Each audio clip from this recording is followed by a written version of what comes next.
नमस्कार, जी न्यूज देख रहे हैं आपके साथ मैं हूं आयुष सूर्यवंशी। छोटी होली कब है? होलिका दहन के साथ ही होली कब खेली जाएगी? और इस बार क्या होलिका दहन और होली में एक दिन का फर्क दिख रहा है, एक दिन का फासला है? अगर ऐसा है तो उसका कारण क्या है? इसके पीछे नक्षत्र का कारण क्या दिख रहा है? इसका राशियों पर असर क्या पड़ेगा? होलिका दहन कब करना है, किस तरह से करना है, पूजा विधि क्या होगी? होलिका दहन के साथ ही आखिर जो तमाम मान्यताएं हैं उनके पीछे वजह क्या? इन तमाम सवालों का जवाब देने के लिए हमारे साथ मौजूद हैं 4 धर्माचार्य, विद्वान, ज्योतिषाचार्य, जो आपके एक एक सवाल का जवाब देंगे, बताएंगे आपको पूजन विधि से लेकर नक्षत्रों का प्रभाव क्या रहने वाला है। तो चलिए अपने खास मेहमानों का परिचय करा दें। मेरे साथ हैं पंडित डीपी शास्त्री जी, जो तमाम पूजन विधि के साथ ही आपके सवालों का जवाब देंगे। हमारे साथ हैं ज्योति अरोड़ा जी, और साथ ही हमारे साथ हैं कृष्णा शर्मा जी, जो धर्माचार्य भी हैं और पूजन विधि के साथ साथ आपको नक्षत्रों की भी पूरी जानकारी देंगी। मान्या अदलखा जी भी हमारे साथ हैं, जो आपको वास्तु का पूरा ज्ञान जो है वो समझाएंगे कि आखिर होलिका कहाँ रखनी है, होलिका कितनी दूर जलानी है और इसको गलत तरीके से करने पर क्या दुष्प्रभाव हो सकते हैं। ज्योति जी, कौन से ऐसे नक्षत्र हैं जो इस बार होलिका को लेकर खास हैं, जिनका प्रभाव दिख सकता है? होलिका दहन का जो हम लोग मनाएंगे वो मघा नक्षत्र में पड़ रहा है। तो मघा नक्षत्र में पड़ने के साथ साथ उसके बाद जो ये जो ग्रहण का समय आ रहा है वो भी बहुत ज़्यादा इम्पॉर्टेंट है। तो इन्हीं चीज़ों को ध्यान में रखते हुए होली की हम लोगों को तैयारी करनी चाहिए। तो मघा नक्षत्र मेन है इस बार जो होली के समय पड़ रहा है। कृष्णा जी, सबसे अहम ये दिख रहा है कि होलिका की तारीख तो तय हो गई है, लेकिन होली की तारीख तय नहीं हो पा रही। इसके पीछे रीजन क्या है? देखिए, जो तारीख तय नहीं हो पा रही उसका कारण है ग्रहण का। जो ग्रहण बीच में आ गया है, इसकी वजह से कहीं ना कहीं जो होली की जो तारीख है वो आगे बढ़ गई है। ग्रहण कब पड़ रहा है? दोपहर में लग रहा है 3:20 से लेके शाम को 6:57 तक रहेगा। तो ऐसे में तो ना ही हम रंग खेल सकते हैं, क्योंकि सूतक लग रहा है। सूतक जो है सुबह लग जाएगा 6:20 में, क्योंकि 9 घंटे पहले सूतक लगता है। ये भारत में दिखाई देगा। तो इसका मतलब ये हुआ कि अब हम इसमें रंग नहीं खेल सकते, तो हम एक दिन बढ़ा सकते हैं। खेलने का ही तो है। देखिए, 3 तारीख को कुछ नहीं है, उस दिन ग्रहण है। हाँ, उनके लिए अच्छा है जो मंत्र सिद्धि करना चाहते हैं, जो अब कह सकते हैं पूजा पाठ करना चाहते हैं, उनके लिए अच्छा है। मगर होली नहीं खेली जाएगी। मान्या जी, फिर होली खेलेंगे कब? कब शुरू करें होली खेलना? सुबह उठते ही 9:57 से सूतक लग रहा है, जिसकी वजह से जो है सूतक के बाद आप होली नहीं खेल सकते। इस समय पर कहते हैं कि सूतक में तो बहुत सारी काम, शुभ कार्य भी नहीं किए जा सकते, पूजा पाठ भी नहीं की जा सकती। तो इसलिए कोशिश करें कि जो है होली को 4 तारीख को ही खेलें और वही शुभ रहेगा। और होलिका दहन में सबसे इम्पोर्टेंट है, सबसे अहम है पूजा। पंडित जी, सबसे पहले तो ये बताइए कि पूजन सामग्री क्या है? ऐसा पूजन सामग्री हो जो शहरों में भी मिल जाए, दूर दराज के गाँव में भी पूरा हो जाए। देखिए, एक चीज बताते हैं। एक जल का पात्र होता है जो आपके सामने बिल्कुल रखा हुआ है, उसमें गंगा जल इत्यादि है।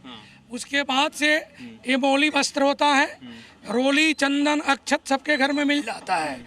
ये श्रीफल, नारियल, ये सूखा गोला और ये पान के पत्ते, सुपारी, लौंग, इलायची सब आपके पास है। ये 16 प्रकार की सामग्री होती है। ये 5 प्रकार के भी सामग्री हो तो होलिका दहन के समकक्ष जाएं और जा करके अपने व्यापार या घर से ये सूखा गोला घुमा के ले जाए। जो नकारात्मक चीज़ होती हैं वो निकल जाती हैं और होलिका में जा करके जो है वो जल के समाप्त हो जाती है। कितने बजे होलिका दहन करने पहुंचना है? देखिए, शाम से ही प्रारंभ हो जाएगा। 7:20 से प्रारंभ होगा और रात्रि तक जो है 11 बज के। मान्या जी, होलिका कहाँ रहे? घर से दूर रहे, नेगेटिव एनर्जी ना आ जाए, कितना इंपॉर्टेंट है? तो देखिए, बिल्कुल ये बहुत ज़रूरी है कि होलिका दहन हमेशा देखा जाता है कि चौराहे पे किया जाता है, क्योंकि चौराहा जो है वो चारों दिशाओं को दिखाता है, नॉर्थ, ईस्ट, साउथ, वेस्ट।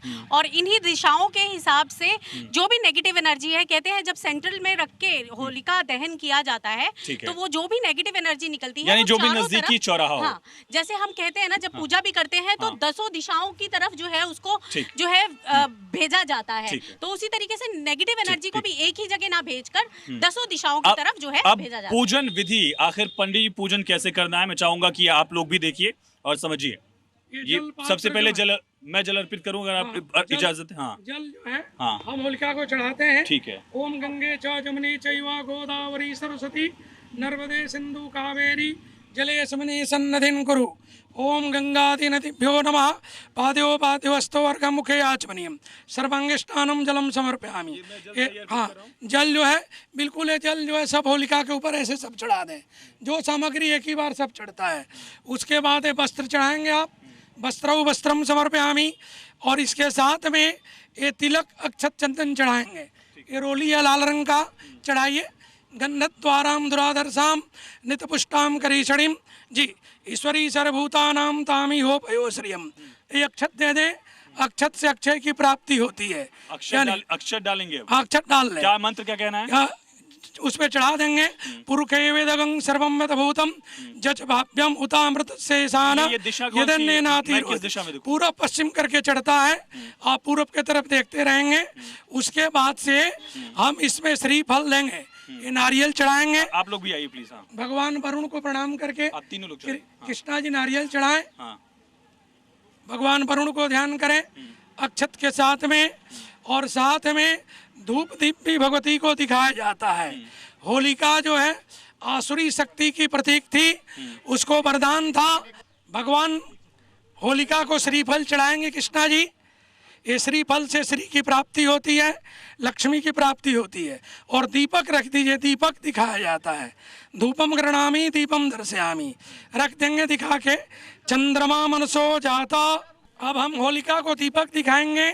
चंद्रमा मनसो जाता चक्षुः सूर्यो अजायत श्रोत्रा द्वायुषा प्राणसा मुखार्दग्निर्जायत। धूपम दीपम चढ़ा देंगे, दीप दिखा करके। ऊपर रखना है कि कहीं भी रख सकते हैं? ऊपर रख दें। ये जो जगह मिल जाती है, होलिका का काफी जगह होता है, चढ़ा देंगे। और इसके बाद से हाथ धो करके ये लड्डू का भोग लगा देंगे। अन्नपूर्णे सदा पूर्णे शंकर प्राण वल्लभे ज्ञान वैराग्यम सिद्ध्यर्थम भिक्षाम देहि च पार्वती। फिर 4 बार जल चढ़ाया जाता है, आचमनीयम और फल चढ़ाएंगे। आयुष एक फल चढ़ाएं, ये फल चढ़ा देंगे। ये फल से फल की प्राप्ति है। हर व्यक्ति के जीवन में सुख शांति समृद्धि की कामना होती है, ये फल से प्राप्ति होती है। और ये पान के पत्ता और सुपारी आप चढ़ा दें। पुंगी फलम महादिव्यम नागवल्ली दलिप्तम इलाती चूर्ण संयुक्तम तांबूलम प्रतिगृहताम, चढ़ा दें। ये तांबुल पुंगिल फल चढ़ा करके और इस श्री फल के बाद ये नारियल लें। नारियल पूर्णता का प्रतीक होता है। ये हम होलिका में इसलिए चढ़ाते हैं कि हमारे जीवन के सब संकल्प पूर्ण हो जाए। और पूर्ण होने के साथ एक मंत्र पुष्पांजलि करते हैं और 4 परिक्रमा विष्णु को किया जाता है। 4 बार परिक्रमा आप करेंगे। ये परिवार के साथ भी कर सकते हैं? कैसे करना है इसको? ये पूरे जितने नगर पंचायतन के लोग होते हैं, हाँ, एक व्यक्ति हो, हाँ, या 1000 व्यक्ति हो, हाँ, श्री हरि को प्रणाम करके और अपने मानसिक संकल्प को पूरा करने के लिए, हाँ, भगवान श्री हरि नारायण को स्मरण करता है। परिक्रमा करने के बाद हम एक कलश में जो जल रखेंगे उसके नीचे 4 मिट्टी रखते हैं। 4 वेद का पूजा होता है और उसमें पूरब पश्चिम उत्तर दक्षिण का पूजन करते हैं और जल भर के उसको रख देते हैं। फिर अग्नि को मंत्र बोल के फिर अग्नि को हम जलाने के कार्य शुरू करते हैं। कई बार थोड़ा सा शहरी इलाकों में इसको बोनफायर की तरह देखते हैं लोग, यहाँ पूजा करने के बाद फिर यहीं बैठ जाते हैं। इसमें कोई दोष है? इससे बचना है? क्या कहते हैं शास्त्र? देखिए, हाँ, इसमें अग्नि को प्रणाम करना चाहिए, हाँ, नमन करना चाहिए। यहाँ कोई दोष नहीं लगता है। इसीलिए दोष नहीं लगता है कि नारायण की कृपा से होलिका का दहन होता है। और नारायण साक्षात भगवान विष्णु हम के रक्षक है, ब्रह्मांड के रक्षक है। दुनिया में जो कुछ है सब नारायण के अंश से प्राप्त होता है। ठीक है, ये पूजा हमारी होलिका दहन की जो पूजा है वो यहाँ पर संपन्न हो गई। तमाम विधि आपने समझ लिया और किस वक्त करना है ये हमने आपको बता दिया। तो पूजन विधि आपने समझ ली, होलिका दहन कब करना है, किस तरह से करना है और कैसे करना है जिससे पुण्य फल की प्राप्ति हो। अब समझते हैं जब होलिका जल जाती है, होलिका जलने के बाद जब यहाँ पर राख दिखेगी रात को या सुबह सुबह वहाँ पर, तो उस राख से भी माना जाता है कि नेगेटिव एनर्जी जो है वो लगाने से दूर होती है। अलग अलग मान्यताएं होती हैं। माने जी, मैं चाहूँगा समझाइए कि वो राख जो है उसको किस तरह से उपयोग में ले आना है। तो देखिए, जब होलिका जलती है ना तो उसके अंदर ना बहुत सारी जो नेगेटिव एनर्जी है वो ख़त्म होती है।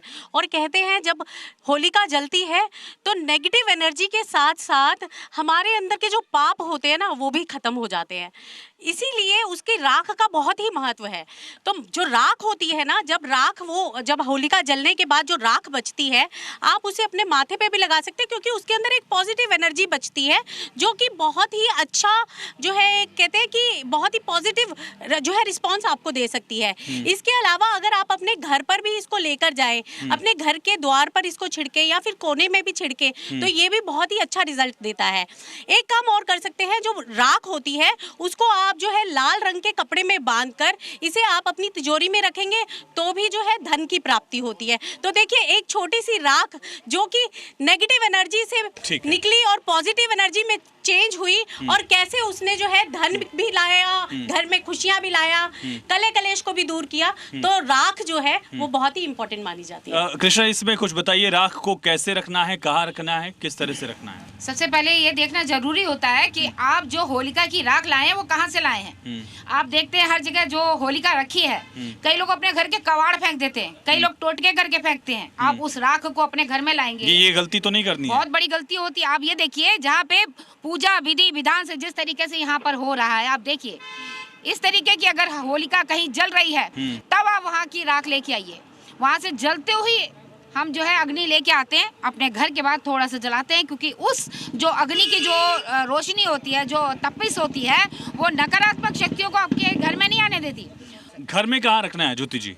घर में देखिए, ये जो होलिका दहन के बाद जो राख होती है, या जब भी कोई इस तरह की जब भी कोई दहन होता है, जैसे होलिका दहन हो गई, इवन लोहड़ी के समय भी होता है, रावण दहन होता है, उसके बाद भी जो राख होती है, ये बहुत ही ज़्यादा नकारात्मक ऊर्जाओं को नष्ट करने वाली राख होती है। इन सबको ऐसे स्थान पर घर में हम रखते हैं जहाँ से आपको लगता किस है दिशा कि में रखना है? मंदिर के पास रखना है? इनको उन दिशाओं में रखा जाता है जहाँ से आपको लगता है कि आपके घर में किसी भी नकारात्मक ऊर्जा का संचार हो रहा है। जैसे आपके कुछ ऐसे कोने होते हैं जहाँ से आपको शार्ची आ रही है, जैसे एज पॉइंटेड होती है, ऐसी जगहों पर आप रखिए।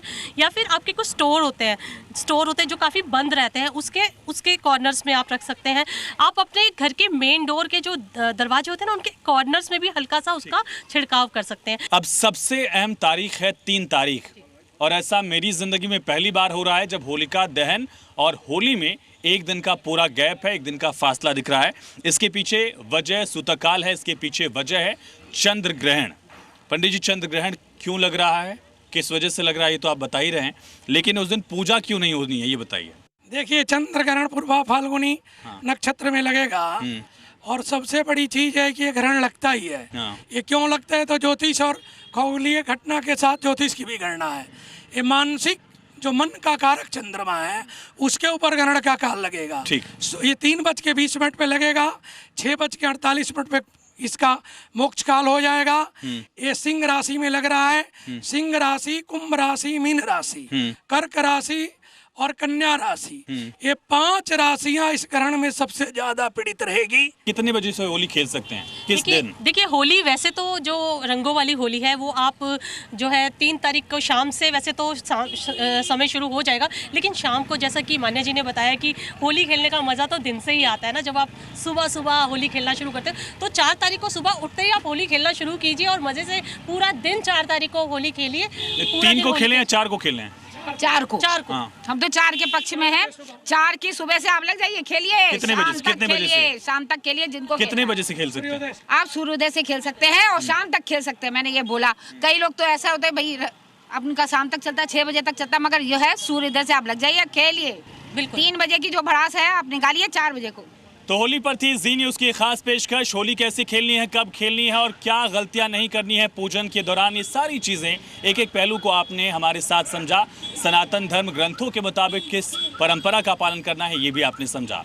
फिलहाल खबरों का सिलसिला लगातार जारी।